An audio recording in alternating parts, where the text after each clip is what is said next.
Hey guys, welcome back to the channel. Thanks for tuning in today. Today I'm going to talk about Truman Lake BFL on June 18th. That was the Ozark BFL on June 18th. And we fished Truman Lake is where it was. I did not get a chance to practice because they had me working the weekend before, so I didn't even get a chance to see Truman. I hadn't seen Truman since the Joe Bass Championship the year before, which would have been 8 months before that. So that's the last time I'd seen Truman Lake. So I went in there blind, didn't get no pre-fishing, just had to show up and went fishing. So I showed up there. I got a couple areas I like up in Sterrett Creek. You guys will see those pop up here.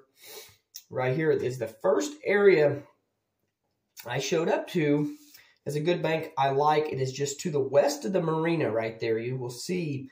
And the first south red dot is where my co-angler caught his first fish. This was right off the bat. He caught his first fish on a chatterbait about the first 10 minutes in through it. And then I fished down that whole bank there. And then I caught my first fish, which is my first keeper. That was his first keeper, and this was I think that was the only two fish we caught down that bank. And then my first keeper came from the far north dot up there back towards where the creek runs in. And what I caught that one on was a 1/4 ounce Texas rig with a big hammer ringer worm. That little guy right there. A big hammer ringer worm, and it's in Magic Bug. That's the name of it. That was the first one I caught, was on Magic Bug. And then I also was mixing between that and June Bug. And then I started catching them on June Bug after that. But the first one came on the Magic Bug. And then the second area is just back to the west of the marina. It's the north bank right there. Just to the west of the marina. A little bit south of the marina and that north bank. I think there's like a swim beach once you get further to the west of that right there. And we caught over 10 bass right between this area. Right in there, there's a bunch of buckbrush out there. The first time through, I only caught one keeper. And he caught two keepers his first time through. I do believe one or two.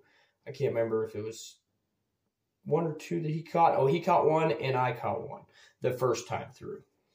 And then we went through there, fished it. I went down it and back through it. And then I went to this area, which would be my third area here. And I went over there because I like fishing it also in June. And I went over to it, and I caught two shorts out of there. Now that's when I started catching them on the June Bug, was the area before this. June Bug and Magic Bug's a real good combination. Magic Bug, they like it a lot. But at Truman Lake, they love June Bug, or at least for me, they love June Bug anyway. So that is really where I like throwing June Bug. And I caught two of them out of this area. This wasn't really buckbrush over there. It was flooded willows. And that is just to the south. You'll see where it's at there, just to the south of the marina on the east bank. And when it floods, there's flooded willows there. And there wasn't much water in those. But I was told just a couple days before that, because the water dropped like 5 foot in like 2 days. Just a couple days before that, it was loaded with them over there. And then the fourth area is an island coming outside of Sterrett Creek right there, right back towards the main lake. And I caught two shorts there, and this was later in the day. They might have been there better in the morning. This was probably, I think, 11 or noon, somewhere around there, that I hit that, and I caught two of those. And then by this time, I had switched over, and I was punching buckbrush by this time. I was throwing a 1/2 ounce peg weight with the big hammer ringer worm on a Texas rig. I was throwing that on a 2/0 offset hook. And I had it pegged, and I was throwing a 1/2 ounce tungsten on that to get down deep in that buckbrush, because by this point, the sun, it was, the water temp, I think, got up to 94 degrees is what it got up to, and they were still up this shallow. Had there been a little more water, it would have been even better. So after that fourth area and that buckbrush there, I went back to that primary area. I did run around a little bit more to some other spots, but I put those on there because we didn't produce anything out of them. And then I came back to the good area, and I believe there was 2 hours left to go, 2 or 3 hours. And I just told myself, I'm a co-angler too, we said, hey, we're just going to beat this area. We're going to pick it apart, pick every piece of this apart. So by this point, I had two keepers in the boat. And it was, noon. I think it was noon right in there. And I had to be in at 2 or 3 o'clock, somewhere in there. I don't remember exactly. I know I had 2 or 3 hours left. Like I said, it's been so long ago when I did all this, so it's hard to remember it all. So we go back to this good area, and I got that half-ounce weight, and I'm just picking apart. I mean, they were deep in this buckbrush. I mean, there was only 2 or 3 foot of water in this buckbrush because it all was, a whole bunch of it was out of the water too. The willows were out of the water. The willows right in that area is really good too, but they were all out of the water because they pulled that water down. So I was up in that buckbrush, and I mean, I was picking it apart. You know, I was flipping it way back in there in just little bitty pockets, just where you could get into it. I was picking each one of these individual buckbrush pieces apart, and I mean, we were catching them. We caught over 10 bass between the two of us. I think I caught over 10 there myself. We might have caught 20. It's been so long ago. We were catching the crap out of them, and they were post spawners, so it was hard to get a keeper out of there. But I did end up picking 2 more keepers off towards the end of the day. And then my co-angler did get one of his keepers, he lost his last keeper because I was catching so many of them on the big hammer ringer worm. He finally asked if he could have one, and I threw one to him. And then he had a chance at his 3rd keeper that would have put him in check range had he got that 3rd keeper in the boat. And I did miss 2 keepers that got off because getting them out of that buckbrush is a pain in the butt when they're in down that deep. I was throwing braid and everything. Didn't break none of them off. It's just a pain getting them up out of there because, I mean, they were deep in that buckbrush. And once they get deep in there, you got to go. One of them I had to go in there, and one of the keepers I caught, and I had to break the limbs apart, take my boat up in the buckbrush, break limbs and trees apart to get the fish out. That's how deep they was up in there. In the morning time, I was fishing a little fast. I should have slowed down around a lot of that stuff, and I could have caught more, but I didn't really think they'd be that deep in it yet till that sun came up. And then once that sun came up, I really started picking it apart, and that's where most of my keepers came from.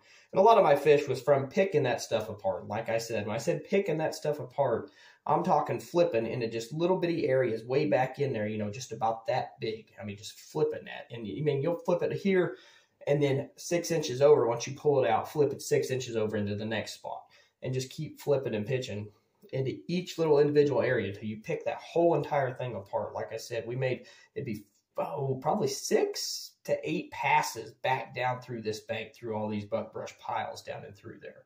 So, and like I said, when it quit biting, you want to leave them and let them rest for a little bit and then come back to them, or even change baits up. But there was no need to really change baits up because anytime I got around a fish, they were biting, and they were biting it good. It was just a matter of getting them out of those bushes. Like I said, my co-angler was trying to flip other things, and they just weren't having it. Just that little 4-inch ringer worm right there, flipping it, that is an amazing flipping bait.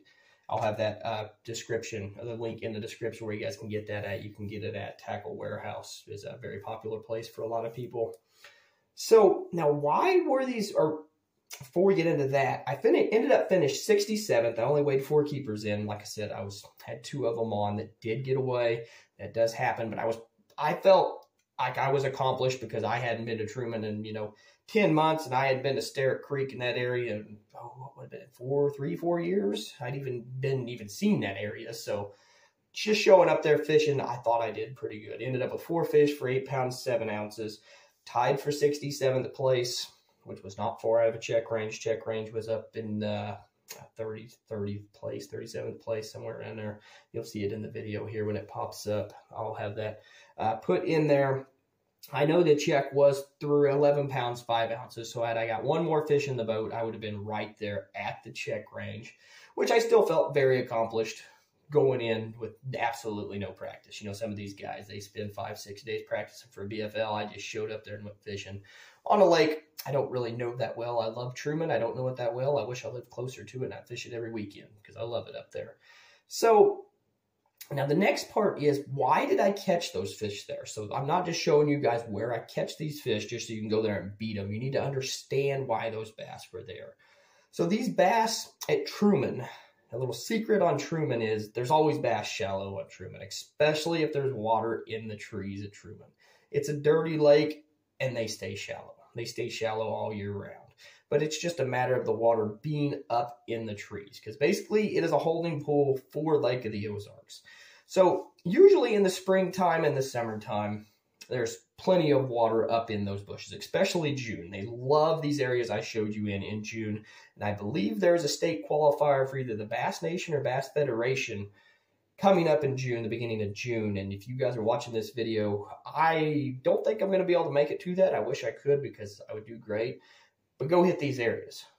If you're watching this, this will help you out if you did not know that. Hit these areas I'm showing you if the water is there. Like I said, even if there's 2 foot of water in this buckbrush, just pick it apart and you're going to catch fish, guys. So, but why was they there? At Truman, they're always shallow. And as you can see right here, I'll outline it there. There is basically your channel out there. And then your flat is up to that north side up there on this good area. And those bass are basically feeding up there and they spawn up there. And then before they pull back out for summer pattern, they feed up there before they move out on their post spawn or move out to their summer in post spawn. This is where they feed, is right in those areas.